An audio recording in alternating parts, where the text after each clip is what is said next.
যে নারী সকাল সন্ধ্যা 6টি আমল করবে ওই নারীর ভাগ্য আল্লাহ রাব্বুল আলামিন পরিবর্তন করে দিবেন। মা বোনরা যেহেতু বেশি আমল করে, তারা যদি 6টি আমল সকালে এবং সন্ধ্যায় কন্টিনিউয়াসলি করতে পারে, আল্লাহ রাব্বুল আলামিন তাদের তাকদীর পরিবর্তন করে দিবেন। মনে রাখবেন, তাকদীর পরিবর্তনের ক্ষমতা একমাত্র আল্লাহ রাব্বুল আলামিনের হাতে রয়েছে এবং সব ভালো মন্দ আল্লাহ রাব্বুল আলামিনের পক্ষ থেকে এসে থাকে। এটাই আমাদের ঈমান। এই 6টি আমলের মধ্যে প্রথম যে আমলটি, এই আমলটির ব্যাপারে তিরমিজি শরীফে হাদিস এসেছে।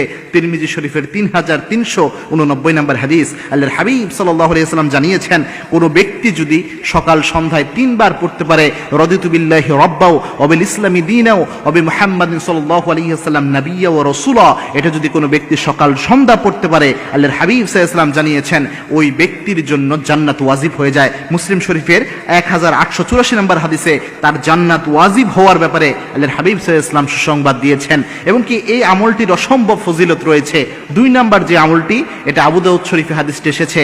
আবু দাউদ শরীফের 5279 নম্বর হাদিস, আল্লাহর হাবিব সাল্লাল্লাহু আলাইহি ওয়াসাল্লাম নিজে সারা জীবন এই আমলটি করতেন। বিশ্বনবী সাল্লাল্লাহু আলাইহি ওয়াসাল্লাম সকাল সন্ধ্যা পড়তেন, আল্লাহুম্মা আজিরনি মিনান নার, হে আল্লাহ আমাকে জাহান্নামের আগুন থেকে আপনি পরিত্রাণ দেন। আল্লাহর হাবিব সাল্লাল্লাহু আলাইহি ওয়াসাল্লাম এই দোয়াটা সব সময় সারা জীবন করতেন। হে আল্লাহুম্মা আজিরনি মিনান নার, সকাল সন্ধ্যা 7 বার পড়তে পারলে আপনার উপর জাহান্নাম হারাম হয়ে যাবে, জাহান্নামে আল্লাহ রাব্বুল আলামিন আপনাকে প্রবেশ করাবে না। 3 নাম্বার হচ্ছে যে আমলটির কথা আল্লাহর হাবিব সাল্লাল্লাহু আলাইহি ওয়াসাল্লাম সুসংবাদ দিয়েছেন, বিশ্বনবী সাল্লাল্লাহু আলাইহি ওয়াসাল্লাম সকাল সন্ধ্যা 7 বার করে আমলটি করতেন।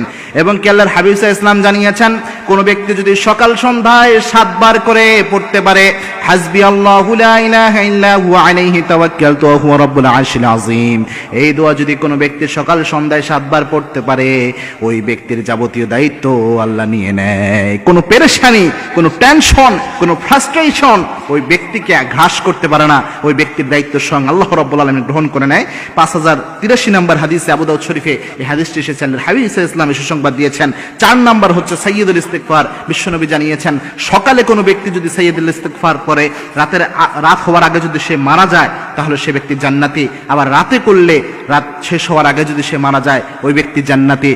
এরপরে 5 নাম্বার যে আমলটি, এটা হচ্ছে আয়াতুল কুরসির আমল। কোনো মা বোন যদি ঘরের মধ্যে আয়াতুল কুরসির আমল করতে পারে নিয়মিত, আল্লাহর হাবিব সাল্লাল্লাহু আলাইহি ওয়াসাল্লাম জানিয়েছেন, রাতের বেলায় আয়াতুল কুরসি যে ঘরের মধ্যে পাঠ করা হয়, ওই ঘরের উপর আল্লাহ রাব্বুল আলামিনের গায়েবে সাহায্য আসে এবং একজন ফেরেশতা আল্লাহ রাব্বুল আলামিন নিযুক্ত করে দেয়।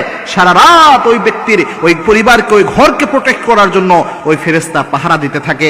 লাস্ট যে আমলটি 6 নাম্বার, এটা খুবই গুরুত্বপূর্ণ একটি আমল। তিরমিজি শরীফে হাদিসটি এসেছে। তিরমিজি শরীফের 3388 নম্বর হাদিস, আল্লাহর হাবিব সাল্লাল্লাহু আলাইহি ওয়াসাল্লাম জানিয়েছেন, কোন ব্যক্তি যদি সকালে 3 বার, সন্ধ্যা 3 বার পড়তে পারে, বিসমিল্লাহিল্লাযী লা ইয়াদুররু মা ইসমিহি শাইউন ফিল আরদি ওয়ালা ফিস সামা ওয়া হুয়াস সামিউল আলীম, এই দোয়াটা যদি সকাল সন্ধ্যা পড়তে পারে, বিশ্বনবী জানিয়েছেন ওই ব্যক্তির নিজেকে নিয়ে কোনো টেনশন করার দরকার নাই।